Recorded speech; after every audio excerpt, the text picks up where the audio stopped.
What if I told you that right now, tonight, millions of suburban families are one event away from complete chaos? Not a war zone family, not a family in the middle of nowhere, your neighborhood, your street, your house. Here's the thing nobody wants to say out loud. The system we all depend on, the grocery store, the power grid, the water supply, the banking network, it is thinner than you think. One major economic shock, one infrastructure failure, one supply chain collapse, and suddenly the family down the street who never thought about survival is the family standing in line for 3 hours hoping there's still bread left. We've seen it before. 2008 wiped out retirement accounts overnight. COVID emptied shelves in 48 hours. Hurricane Katrina turned American suburbs into disaster zones the government couldn't reach for days. And economists right now, not conspiracy theorists, not doomsday preppers, actual economists are using words like fragile, over-leveraged, and systemic risk to describe the exact moment we're living in. So here's the question you need to sit with. If the power went out tonight and didn't come back for 2 weeks, would your family be okay? If your card got declined because the banking system froze, do you have a plan? If the grocery stores locked their doors because supply chains snapped, what would you eat on day 5? Most people laugh at that question. The people who lived through a real crisis, they don't laugh anymore. Today, I'm giving you 9 survival skills that every suburban family needs to know before the next crisis hits. Not after, not during, before. Because the families who make it through aren't the ones who panic. They're the ones who prepared when everyone else was still comfortable. Skill number 1 is going to change the way you think about your own home, and I promise you, you've never heard it explained this way before. Let's talk about the skill that separates the families who survive a crisis from the ones who become a statistic in it. And no, it's not stockpiling, it's not a bunker, it's not a year's worth of freeze-dried food. It's something far simpler and far more powerful. Skill number 1, water sovereignty. Here's a fact that will make your stomach drop. The average suburban home has enough water stored right now at this moment to keep a family of 4 alive for approximately 36 hours. 36 hours. After that, you're dependent on a system that, under crisis conditions, has already failed people in places like Flint, Michigan, Jackson, Mississippi, Puerto Rico after Maria. Municipal water systems run on electric pumps. Those pumps run on a grid. That grid is connected to infrastructure that, according to the American Society of Civil Engineers, gets a D+ rating for reliability. D+, that's nearly failing. So here's skill number 1. You must build what I call water sovereignty, the ability to source, store, and purify water completely independent of the city system. And this is easier than you think. Step 1, storage. FEMA recommends 1 gallon per person per day. But that's survival mode minimum. For real resilience, you want 30 gallons per person stored in food-grade containers. A family of 4, 120 gallons. That sounds like a lot until you realize you can store it in a corner of your garage for under $80. Step 2, sourcing. Do you know where the nearest natural water source is within walking distance of your home? A creek, a pond, a lake, a river. If you don't know right now, that is a gap in your family's survival plan that needs to close today. Step 3, purification. And this is where most people get it wrong. They buy a cheap filter and think they're covered. But here's what they don't tell you.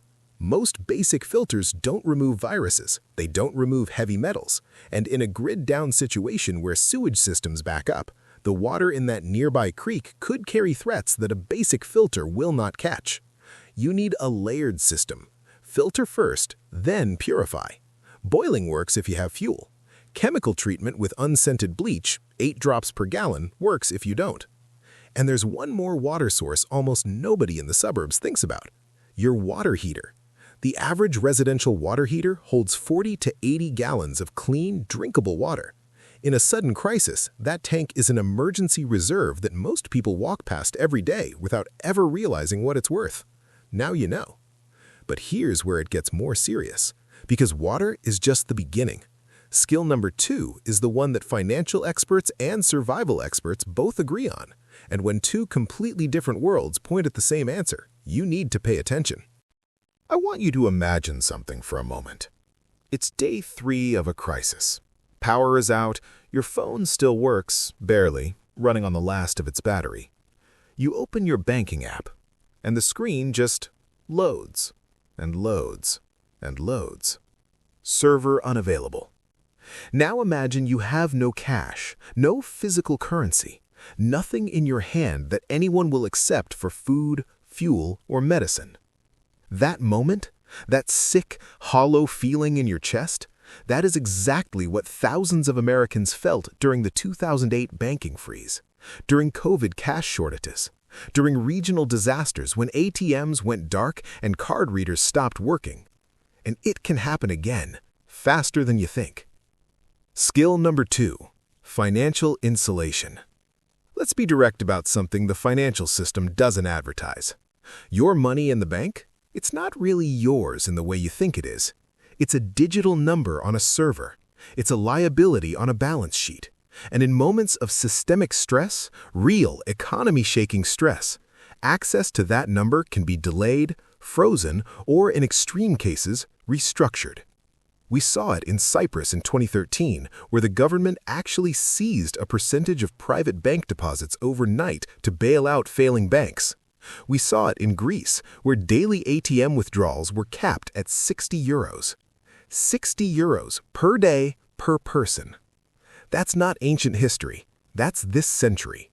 That's modern, developed nations with functioning governments and banking systems. So what does financial insulation actually look like for a suburban family? It has 3 layers. Layer 1, physical cash. This feels old-fashioned. It feels unnecessary, until it isn't. Financial resilience experts recommend keeping between $500 and $2,000 in small bills, 10s and 20s, physically in your home, not hundreds, small bills. Because in a cash-only crisis economy, nobody has change and nobody trusts large denominations. Layer 2, tangible assets. This is where the financial world and the survival world converge in a way that should make every suburban family pay attention. When currency becomes unreliable, whether through inflation, banking failures, or supply shocks, things hold value in ways that dollars sometimes don't. Fuel, medicine, seeds, tools, shelf-stable food. These aren't just survival supplies. In an economic disruption, they become currency. History has proven this over and over. In Venezuela's economic collapse, people traded medications and cooking oil for rent. In post-WW2 Germany, cigarettes functioned as money even among non-smokers. Tangible goods are the oldest form of financial security on Earth. Layer 3, diversified value stores. I'm not here to tell you what to invest in, but I will tell you this. Families that came through 2008 with the least damage were the ones who didn't have everything in one system. Not all digital, not all in one bank, not all in one currency. Diversification isn't just investment advice. In a crisis, it's survival advice. Now here's what's critical. Financial insulation only buys you time. And what you do with that time, how your family functions during those first critical days, depends entirely on skill number 3. And this one most suburban families have completely forgotten how to do. Because somewhere between convenience and comfort, we lost an ability that kept humans alive for 10,000 years. Think about your grandparents for a second, or their parents, or the generation before them. They didn't call themselves preppers. They didn't have YouTube channels about survival. They didn't buy courses or read books about crisis readiness. They just knew things. They knew how to grow food in a backyard. They knew how to preserve a harvest. They knew how to fix what broke instead of replacing it. They knew how to cook from raw ingredients when the store was empty or the money was tight. And then somewhere, quietly, gradually, over just 2 or 3 generations, we outsourced all of that knowledge to grocery stores, to delivery apps, to systems we never questioned because they always worked. Until they don't. Skill number 3 is emergency food production and preservation. Here is a number I want you to remember: 72. That's the average number of hours most suburban grocery stores can sustain their current inventory under panic buying conditions. 72 hours. 3 days after a serious crisis announcement, and the shelves are bare. We've all seen the footage: empty pasta aisles, stripped bread sections, nothing left but the things people didn't want badly enough. And FEMA, the Federal Emergency Management Agency, officially recommends every household maintain a minimum 72-hour emergency food supply. But here's what they don't say loudly enough: 72 hours is the floor, not the goal, not the target, the absolute bare minimum. Real preparedness means thinking in weeks, not days. So let's talk about what skill number 3 actually looks like inside a suburban home. First, the pantry system. This isn't about hoarding, it's about rotating stock. The families who do this best treat their pantry like a small grocery store. They buy what they eat what they buy. They always have more coming in than going out. Rice, beans, oats, canned proteins, honey, salt, cooking oils, these are the foundation. Properly stored, they last years, not months, years. Second, caloric awareness. Most people have no idea how many calories their family actually needs per day to function under physical and psychological stress. The answer is more than you think. An adult under crisis conditions, moving, working, stressed, can burn 2,500 to 3,500 calories daily. Your emergency food supply needs to reflect that number, not what looks good on a shelf. Third, food production, and this is where suburban families have more power than they realize. A 4x8 raised garden bed, the size of a large dining table, can produce enough vegetables to meaningfully supplement a family's diet through a growing season. Tomatoes, zucchini, leafy greens, beans. These aren't luxury crops, these are survival calories growing in your own backyard. And seeds, heirloom seeds specifically, are one of the most undervalued emergency assets a suburban family can own. Unlike hybrid seeds, heirloom seeds can be saved from each harvest and replanted indefinitely. In a prolonged crisis, that ability is the difference between food security and dependence. Fourth, preservation. Canning, dehydrating, fermenting. These aren't hobbies, they are ancient human survival technologies that your great-grandmother used without thinking twice. A basic water bath canning setup costs under $40. A food dehydrator runs $50 to $80. And the knowledge of how to use them? That's free, and it could feed your family through a crisis that empties every store within 100 miles. Now I need to stop here for a second. Because everything I've told you so far, the water, the financial insulation, the food, all of it depends on one critical assumption: that your family is safe while you use these resources. And in a serious economic collapse or infrastructure crisis, that assumption cannot be taken for granted. Skill number 4 is uncomfortable for a lot of people to talk about. But the families who survived the LA riots, Hurricane Katrina, and the civil unrest of 2020 will tell you it is not optional. I want to be careful how I say this next part, because this skill number 4, it makes people uncomfortable. It challenges something we all want to believe. We want to believe that in a crisis, people come together, that neighbors help neighbors, that communities rise up and humanity shows its best face. And sometimes that happens. But sometimes it doesn't. And the families who only prepared for the best-case scenario, the ones who assumed goodwill would protect them, they were the ones who lost everything. Not because people are inherently evil, but because desperation changes people in ways that comfort never prepares you for.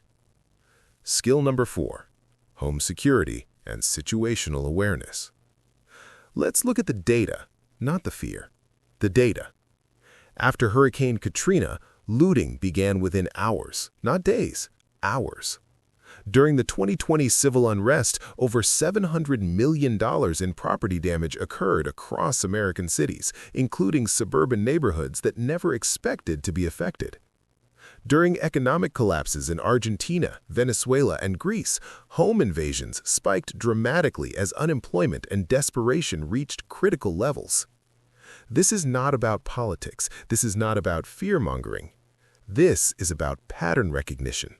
When systems fail and desperation rises, security becomes the invisible resource that makes every other resource worth having. So what does skill number 4 look like practically for a suburban family? Layer 1, situational awareness.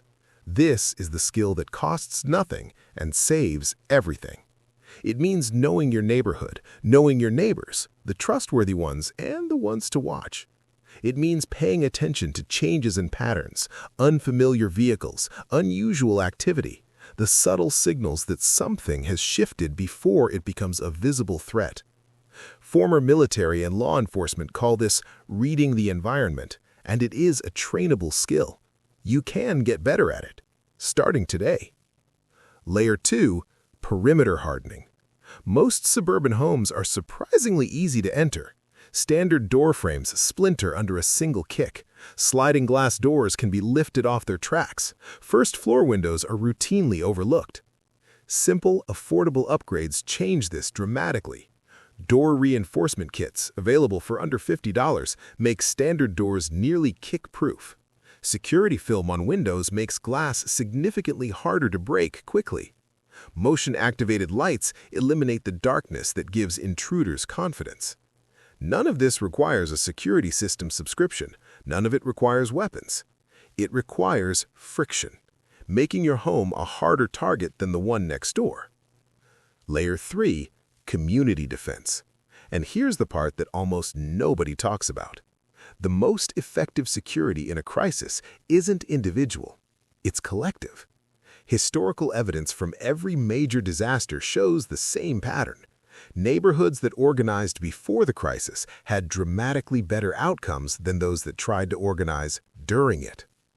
Block watches, communication trees, shared resources, and rotating watches.